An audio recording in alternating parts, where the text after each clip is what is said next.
আসসালামু আলাইকুম। জায়ান্স মম কুকিং ওয়ার্ল্ডে সবাইকে স্বাগতম। আজকে আমি আপনাদের সাথে শেয়ার করতে যাচ্ছি নতুন একটা রেসিপি, টক ঝাল মিষ্টি আমড়ার আচার। এই আস্ত আমড়ার আচারটা খেতে কিন্তু অসম্ভব মজার, দেখতে যেমন লোভনীয়, খেতেও অনেক বেশি টেস্টি। তাই চলুন দেরি না করে শুরু করি। Let's go to my kitchen and cook. এই আমড়ার আচারটা তৈরি করার জন্য এখানে নিয়ে নিচ্ছি 1 টেবিল চামচ মৌরি, আর নিয়ে নিচ্ছি 1 টেবিল চামচ পাঁচফোড়ন। এখানে সরিষা সহ সব কিছু এই পাঁচফোড়নে দেওয়া আছে। এখন আমি নিয়ে নিচ্ছি 3টা শুকনো মরিচ। আমি যেহেতু টক ঝাল মিষ্টি আমড়ার আচারটা বানাবো, এগুলো আমি এখন ভেজে ব্লেন্ডারে গুঁড়ো করে নিব। আমি গুঁড়ো করে নিয়েছি। আমি খুব বেশি মিহি করি নেই, একটু আস্ত রেখে এটা গুঁড়ো করে নিয়েছি। এখানে আমি 1 কেজি পরিমাণ আমড়া নিয়েছি। আমড়াগুলো আমি মিডিয়াম সাইজের নিয়েছি। এখন আমি এটা খোসা ছাড়িয়ে নিচ্ছি।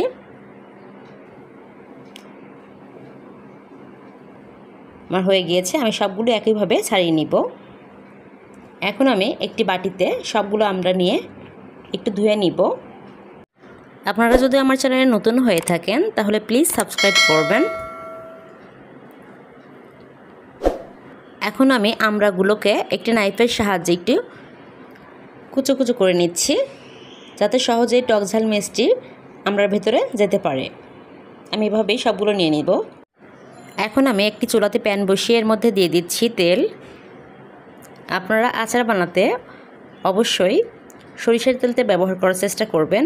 এখন আমি এর মধ্যে দিয়ে দিচ্ছি রসুন কুচি কিছুটা পরিমাণ, এরপর দিয়ে দিচ্ছি 2টা তেজপাতা, এরপর দিয়ে দিচ্ছি কিছুটা পরিমাণ পাঁচফোড়ন।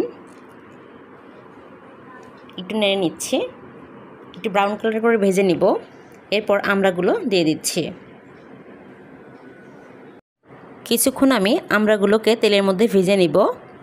আপনারা চাইলে এখানে কিছুটা পরিমাণ পানি অ্যাড করে আমড়াগুলো সিদ্ধ করে নিতে পারেন, তবে আমি দিব না, অল্প আছে এটা রান্না করে নিব। এখন আমি এর মধ্যে দিয়ে দিচ্ছি স্বাদমতো লবণ, এরপর দিয়ে দিচ্ছি 1 কাপের মতো চিনি। চিনির পরিবর্তে আপনারা গুঁড়ো ব্যবহার করতে পারেন। এখন আমি আমড়াগুলো একটু নেড়ে দিব। এরপর ঢাকনা দিয়ে ঢেকে দিয়ে আমি একদম লো আছে এটা রান্না করব 15 মিনিট। 15 মিনিট পর চলে এসেছি। আমড়াগুলো অলরেডি 50% সিদ্ধ হয়ে গিয়েছে। একটু নেড়েচেড়ে দিচ্ছি। এখন এর মধ্যে অ্যাড করছি সামান্য পরিমাণ হলুদ। হলুদ দিলে আচারের কালারটা সুন্দর আসে। এরপর দিয়ে দিচ্ছি 1/2 চা চামচের একটু কম জিরা গুঁড়া। এরপর দিয়ে দিচ্ছি 1/2 চা চামচের একটু কম মশলার গুঁড়া দিয়ে একটু আমি নেড়েচেড়ে নিচ্ছি।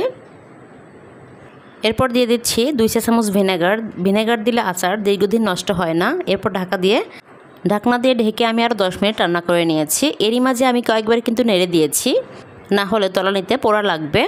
এরপর এখানে দিয়ে দিচ্ছি 2 চা চামচ যে মশলাটা আমি গুঁড়ো করেছি সেটা আমি এখানে দিয়ে দিয়েছি।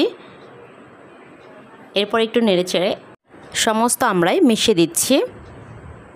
আমি আরও 5 মিনিটের মতো এটা কুক করেছি। আমার রান্নাটা হয়ে গিয়েছে। এখন আমি এটা নামিয়ে নিচ্ছি। এখন আমি এটা প্লেটে নিয়ে নিচ্ছি। দেখেই বুঝতে পারছেন কতটা লোভনীয় হয়েছে, খেতেও কিন্তু অসম্ভব মজার হয়েছে। আপনারা অবশ্যই এই আমড়ার সিজনে একবার হলে বাসায় ট্রাই করতে পারেন। আমার ভিডিওটি ভালো লাগলে please like, comment, share, subscribe করবেন। আর যারা অলরেডি সাবস্ক্রাইব করেছেন তাদেরকে অসংখ্য ধন্যবাদ। সবাই খুব খুব ভালো থাকবেন। আসসালামু আলাইকুম।